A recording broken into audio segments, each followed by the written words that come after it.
Tapi saya kira baru kali ini sepanjang sejarah PBNU mentraktir IPNU IPPNU untuk berkongres.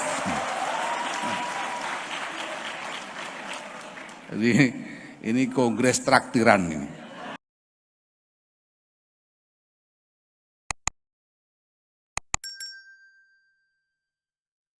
Beberapa hal saja yang ingin saya sampaikan. Pertama, bahwa di dalam mengelola skala sosial yang begitu besar seperti Indonesia dan Nahdlatul Ulama ini, seringkali orang cenderung mencukupkan dengan data-data kuantitatif untuk mengukur perkembangan yang telah dicapai. Angka-angka pertumbuhan, angka-angka yang menunjukkan capaian-capaian dihitung secara kuantitatif. Tetapi sebetulnya lebih dari itu, bangsa dan negara ini membutuhkan capaian-capaian yang lebih substansial terkait dengan keadaan-keadaan nyata dari kehidupan manusia-manusianya. Kita harus punya perhatian lebih kepada kondisi manusia, pada human conditions, dan bukan hanya angka-angka. Kondisi kehidupan manusia yang nyata itu hanya bisa kita address, bisa kita tangani melalui pekerjaan-pekerjaan nyata di akar rumput, on the ground. Tidak bisa hanya dengan pantauan-pantauan dari kejauhan. Nah, maka tidak bisa tidak, dan alhamdulillah bangsa ini telah diberkahi, kita membutuhkan gerakan sosial yang mampu berperan secara strategis dan efektif. Itulah sebabnya saya sendiri sangat menaruh perhatian kepada IPNU dan IPPNU ini sebagai bagian dari strategi pengurus besar Nahdlatul Ulama untuk memperbaiki postur koherensi organisasi Nahdlatul Ulama ini. Agenda yang paling penting yang menjadi agenda utama dari pengurus besar Nahdlatul Ulama kali ini adalah melakukan penataan sistem pengkaderan secara menyeluruh. Karena hanya dengan sistem pengkaderan yang menyeluruh itu, kita nanti mampu mencapai koherensi atau keutuhan, kepaduan organisasi, sehingga Nahdlatul Ulama bisa berperan secara maksimal. NU ini luar biasa besar. NU ini entitas sosial raksasa, tapi kebesarannya hanya mungkin bisa dirasakan sebagai sesuatu yang bermakna apabila Nahdlatul Ulama ini menjadi organisasi yang padu, yang koheren, yang tidak centang perenang kesana kemari secara tidak beraturan, tapi mampu bergerak bersama dalam jalur yang strategis. Dan pengurus besar Nahdlatul Ulama bertekad untuk melaksanakan ini dengan harga apapun.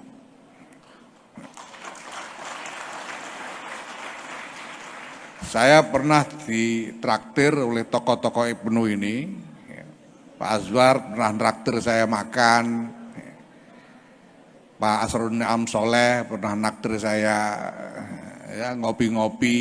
Ya. Tapi saya kira baru kali ini sepanjang sejarah PBNU mentraktir IPNU IPPNU untuk berkongres. Jadi ini kongres traktiran ini. Kenapa? Karena seperti saya katakan PBNU sungguh-sungguh bertekad, saya bilang ya, kami akan ngotot untuk melaksanakan agenda konsolidasi sistem kaderisasi di lingkungan Nahdlatul Ulama ini dengan harga apapun. Yang kedua, saya ini generasi baby boomers, kelahiran tahun 60-an sampai 80-an, generasi X saya ini. Yang baby boomers itu Pak Mahfud ini. Pak Mahfud ini baby boomers. Saya generasi X, kelahiran 60-an, 80-an. Kalau kita perhatikan, generasi baby boomers dan generasi X ini pada umumnya adalah generasi yang terlambat tua. Bung Karno menjadi Presiden Republik Indonesia umur kurang lebih 45 tahun. Pak Mahfud ini sudah lebih 60 tahun baru jadi Menteri Koordinator. Kiai Abdul Wahid Hasyim menjadi Menteri Urusan Umat Islam umur 28 tahun. Menteri yang sekarang menjadi Menteri Agama sudah umur 51 tahun.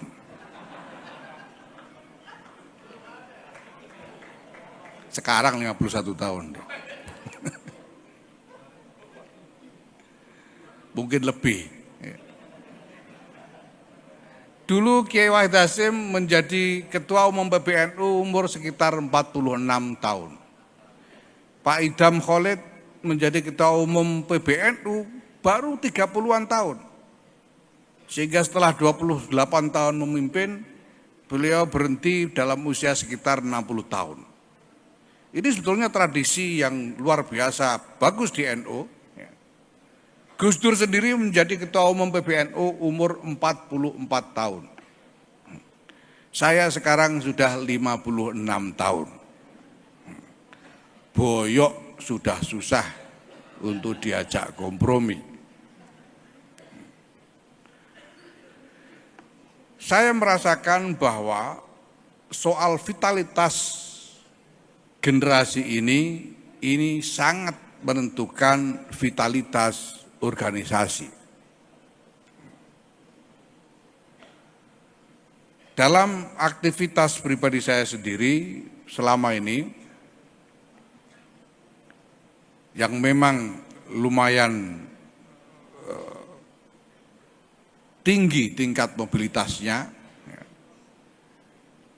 saya merasakan betul dari tahun ke tahun kemampuan tubuh untuk menanggungkan beban-beban yang berat dari aktivitas itu semakin lama semakin menurun. Yang saya ingin pesankan kepada kader-kader IPNU dan IPPNU, jangan ikut-ikutan terlambat tua.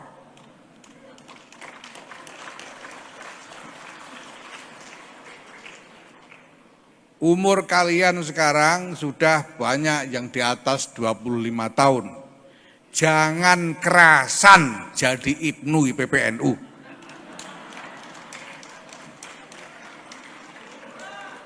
Ke depan masih terbentang lebar capaian-capaian yang lebih tinggi, yang lebih besar yang bisa kalian raih. Sementara di sisi lain kita membutuhkan satu strategi untuk mengajak generasi yang lebih muda agar segera terlibat di dalam aktivisme sosial yang lebih terarah dan lebih strategis seperti IPNU dan IPPNU ini. Mungkin kalian ini sekarang adalah generasi milenial kelahiran 80-an 2000. Nah, generasi yang sekarang kelahiran tahun 2000 ke sini, ini generasi Z. Menurut penelitian dari Al-Farah Institute yang punyanya kader Ansor itu, generasi Z ini cenderung lebih peduli, lebih sentimental sekaligus lebih idealis. Nah, kalau kita tidak menangkap kecenderungan yang sangat positif ini ke dalam satu sistem gerakan bersama-sama dengan seluruh keluarga besar Nahdlatul Ulama, kita sama saja menyia-nyiakan peluang sejarah yang sangat berharga. Itulah sebabnya saya wanti-wanti kepada rekan-rekan IPNU dan IPPNU ini supaya lebih agresif di dalam memperluas jangkauan aktivisme IPNU IPPNU ini ke sekolah-sekolah. Idealnya semestinya IPNU IPPNU itu usia akhir SMP sampai dengan awal mahasiswa. Jadi kira-kira umur 15 sampai ya 21, 22 tahun. Itu idealnya. Supaya nanti umur 23 kalian bisa sudah masuk Ansor dan Fatayat. Lalu umur 30-an bisa segera menjadi pemimpin-pemimpin Nahdlatul Ulama. Supaya NU-nya meningkat vitalitasnya, sehingga lebih banyak yang bisa dilakukan karena energi yang lebih prima. Yang terakhir, saya ingin sampaikan bahwa ke depan ini tantangan-tantangan akan semakin besar. Kita butuh melakukan percepatan di berbagai bidang, maka termasuk di dalam mobilitas vertikal dari kader-kader Nahdlatul Ulama ini harus kita jalankan dengan akseleratif. Kita tidak bisa hanya bekerja seperti kemarin-kemarin saja. Di antara yang sangat penting terkait dengan ini, saya ini sebetulnya sudah sejak tahun 90-an memperhatikan satu demi satu kader-kader NU yang menonjol dan mulai melakukan pergulatan untuk mencapai prestasi-prestasi. Saya sangat bangga bahwa kita misalnya punya kader-kader yang unggul, ya. Ada Wakil Menteri Agama Pak Zainud Tauhid, ada Pak Abdullah Azhar Anas, ada Asrun Amsoleh, ada Ibu Safira Bahrusah, ya, dan lain-lain. Ya. Hanya saja saya memperhatikan mereka ini bisa dicek masing-masing, kebanyakan berjuang sendiri-sendiri.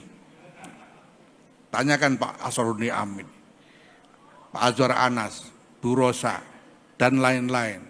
Tanyakan Pak Hilmi Muhammadiyah, berjuang sendiri-sendiri, bahwa mereka mencapai prestasi yang tinggi seperti sekarang ini karena keunggulan dan keuletan pribadi-pribadi mereka masing-masing. Saya ingin melihat ke depan nanti kader-kader IPNU dan IPPNU mencapai prestasi-prestasi tinggi seperti mereka tapi secara rombongan.